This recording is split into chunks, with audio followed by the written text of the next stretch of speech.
Now, the Australian yesterday reported on the James Ashby Peter Slipper story, and they suggested that, well, this is what the Commonwealth would be alleging, that Ashby worked with the Telegraph to construct a case, as they put it, against Peter Slipper. They improperly gained some copies of parts of Peter Slipper's diary, and that went to the Telegraph and to Mel Brough. And there was this suggestion that in April, James Ashby had said that he was ill, and in fact he was in Sydney with Steve Lewis from the Telegraph, and his accommodation was paid by the newspaper. Now, that was put to Tony Abbott yesterday, and this was his response. There's only one thing that really matters here. Did or did not Mr Slipper sexually harass a staffer? Now, that's the only thing that matters.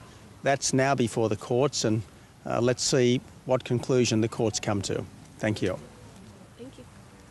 Might matter once this material is released. Well, what the Australian had yesterday was adding some detail to what Nicola Roxon was saying last Friday when she said there's a case for collusion between all these various parties, Brough, the journalist, Ashby, etc. I mean, I think it is more than just about whether there's a sexual harassment or not. If there is a case that a former Howard government minister has actively colluded, then I think it would be quite serious. I think Abbott ruled it out early in the week. He called it completely and absolutely and utterly false or something.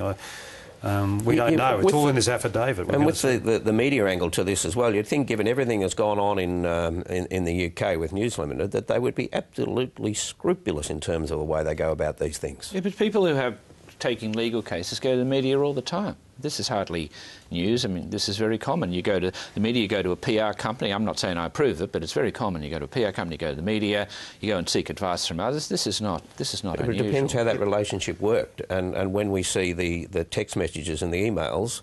Well, I think we ought to leave it to in my view, we ought to leave it to the federal court. I mean, the question is, did it happen? Did the sexual harassment happen or not?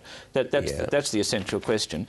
As to whether people went to the media, well, I mean, they go to the media. Well, if it didn't happen, then is it not important to just, if this stuff does expose it? Well, you come to that problem. Yeah. Well, you come to that problem when there's a decision. So when will we come to that position? It seems to me this could be a story that, along with the carbon tax, will be the big political story through the winter break. I think it'll be July 23rd is the next hearing, where there's all this explosive material, as we're told, is contained in a Commonwealth Government affidavit, which the court is refusing to release. Now, we had a bit of a stab at it a week ago. The Oz put some more detail out yesterday. It is being talked about extensively around Parliament, the content and what these text messages purportedly say and so forth, and the government's not going on the front foot on this for nothing, I suspect. They're fully aware of what's in it, so we will see it in all its gory detail on July 23rd, unless an application to release it before is successful. But this is not the carbon tax. I always use on Insiders the Geelong test. You drive down the Geelong today, does anyone give a damn about this? The answer is no. Carbon tax, yes, they do. But they might. It depends on where the story goes. I don't think Mr Ashby and Mr Slipper will be an issue in the next election campaign. Well, probably not.